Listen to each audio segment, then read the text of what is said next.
नमस्कार, माझं नाव शिवप्रसाद विष्णू शेळके, राहणार ओझरमीक, नाशिक जिल्हा.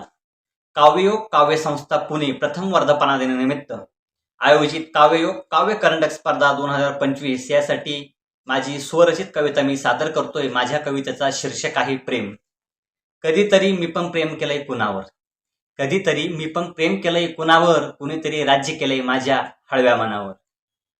ती माझ्याकडे, मी तिच्याकडे बघून हसायचो. ती माझ्याकडे, मी तिच्याकडे बघून हसायचो. परंतु शाळेत गृहपाठ झाला नाही म्हणून सरांच्या सपाट्याच्या जाळ्यात मात्र मी फसायचो. रोज रात्री झोपताना तिच्या विचारात असायचो दंग.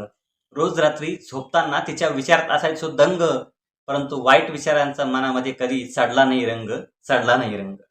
वाटलं कधीतरी तिला प्रेमाने प्रपोज करायला जाऊ.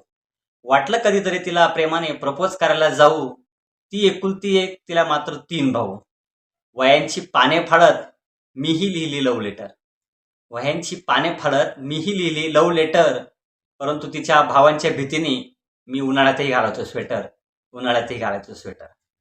आमचं प्रेम हे एकतर्फी असल्याने तिला माझ्या भावना कधी कळल्याच नाही.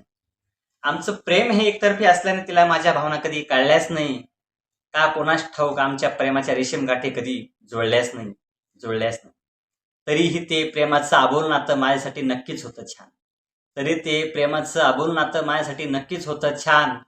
काय नाव सांगू तिचं, ते होतं माझ्या आयुष्यातलं एक लपलेलं पान, लपलेलं पान. धन्यवाद.